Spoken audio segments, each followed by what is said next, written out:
Well, thanks for the sit, walk, sit together. I'm going to talk about compassion for a while. And compassion basically kind of means feeling the sorrow of other people, to really be able to feel what's going on with them. And part of what is taught in Buddhism is that being able to do that, being able to have an awareness of compassion is something that arises naturally. You don't need to do a bunch of, emotional calisthenics or something to make it happen. It simply arises by dropping your barriers and your walls between yourself and other people and really looking deeply into those around you, people who are, you're looking deeply into somebody. You can't look deeply into somebody who's 1,000 miles away. Maybe on Zoom you could do it. But, looking deeply into people who are with you and seeing in them what's really going on. And what you'll see is their humanity. And they're trying to live their life and deal with whatever difficulties they have, the same as you are. Almost everybody comes to Buddhism because they're struggling with something and they are looking for some peace or some answers or some way to deal with their difficulties. And that's the same with everybody.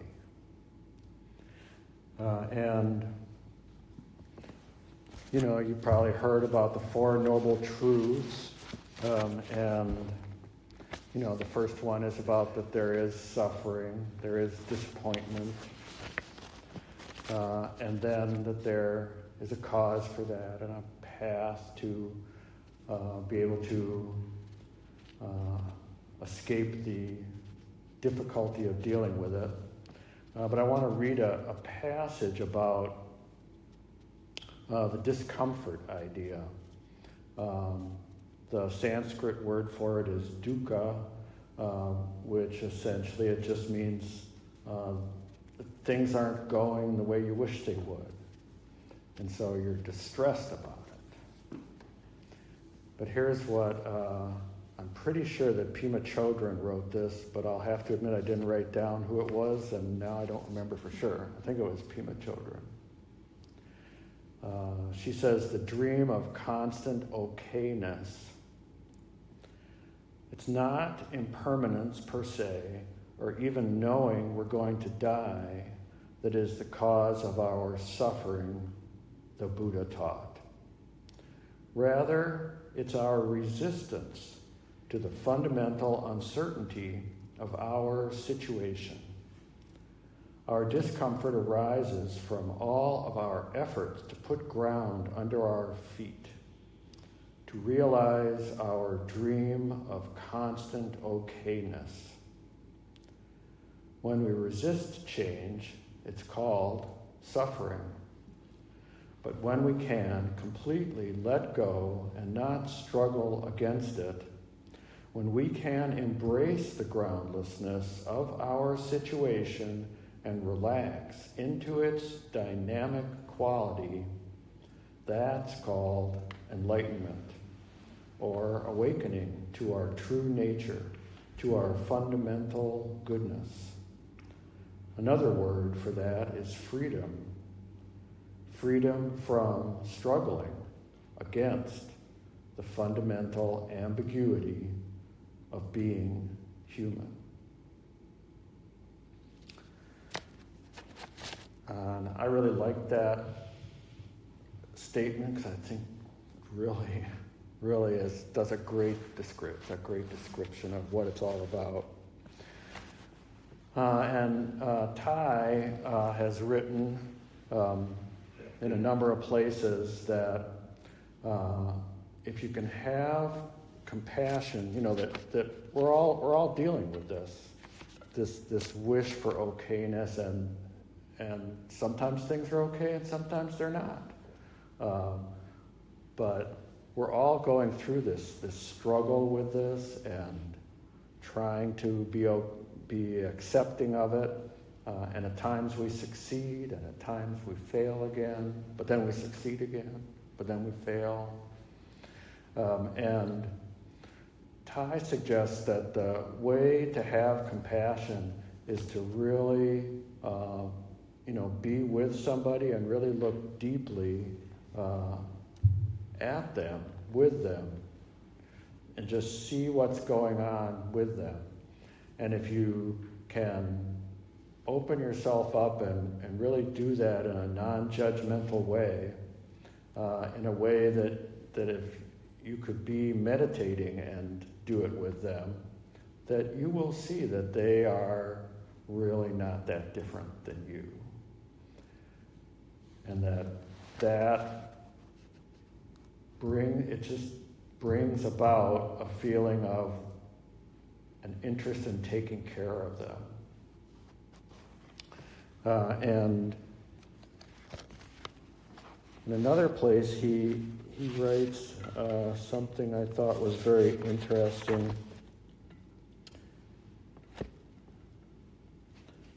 Let's see if I can.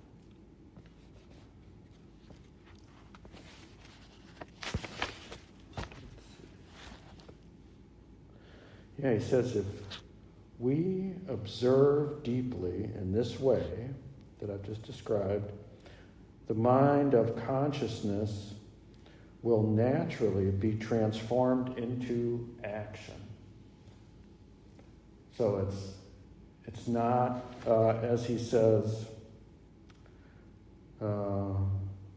it's not like compassion wouldn't be that you're just sitting there on your cushion thinking nice thoughts about people, but they don't know you're doing it. That's not compassion. Compassion leads to action. It's almost like it's compassionate action. That's really the Buddhist approach.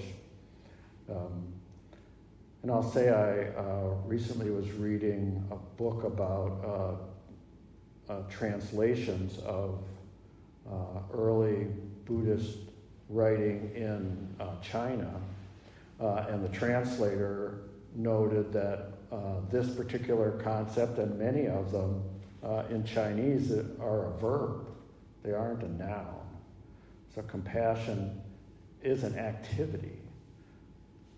And like Thai says, if we observe deeply in this way, the mind of compassion will just naturally be transformed into action. We won't just say, I love her very much, but instead we'll say, I must do something for her so that she will suffer less. So right away to try to be interactive with other people. Our practice is all about engaging with each other, engaging with other people, not about just sitting in a cave all by yourself. That may be a time to relax and a time to reflect and learn more wisdom, but then you go back to society and you interact with people, and that's what our practice is really about. It's hard to read and talk in the microphone at the same time. Thai says we must be careful not to think that the meditations of love and compassion consist in just sitting still and imagining that our mind of love and compassion will spread out into space like waves of sound or light. No, he says, it's only in the midst of our daily lives and in our actual contact with people and other species, including the objects of our meditation, that we can know whether our mind of love and compassion is really present and whether it is stable. If love and compassion are real, they'll be evident in our daily lives, in the way we talk with people and the way we act in the world.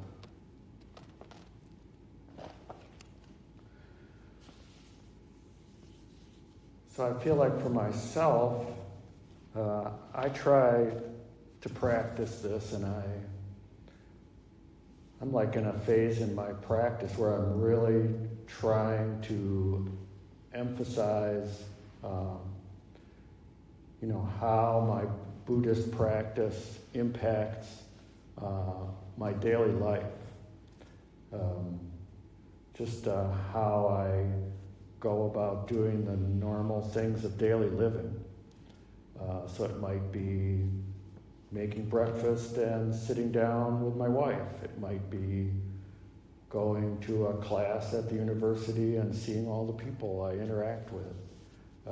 Going to a store and talking with other customers or the people who are working there. And I really try to notice how I feel when I start to interact with them. Am I kind of constricting and trying to protect myself and not sure what they'll do?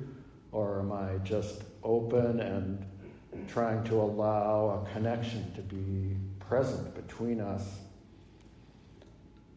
So that's what I'm really trying to work on a lot, and I would recommend it to you. And I think part of that, part of doing that, I had found was that, you kind of have a worry about, well, will I do the right thing? Will I know what to say exactly, or will I say something stupid? And the thing about it is that you can study the Buddhist sutras and all the teachings of the teachers, and you're not going to get an answer to that question because every interaction you have is different from every one you had before. They're all different. And you just have to trust that if you really let down your guard and just connect with this other person and see where are they coming from, what's going on in their life, you'll just know what to say. And so it's kind of like Pema Chodron said, you have to be comfortable with the ambiguity. You don't know quite what will happen or what's the right thing to say, but if you allow yourself to just be comfortable with that and feel it happening and let things flow, the compassion will be tremendously strong, tremendously strong. So that's about all I have to say tonight. And now I'll have a chance to share, and if you have anything you want to say, even if it's just thank you, you just bow, and we'll all bow to you, and then you can say whatever it is you want to say. The rest of us will just listen openly with compassion, and then we'll take turns.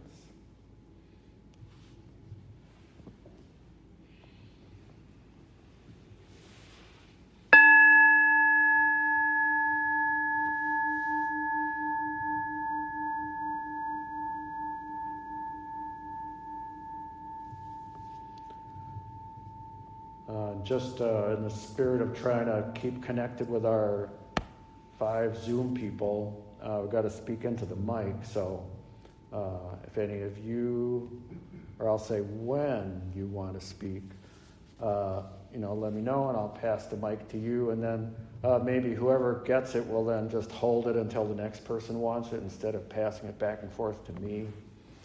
And the Zoom people can bow in and comment as well. So thank you.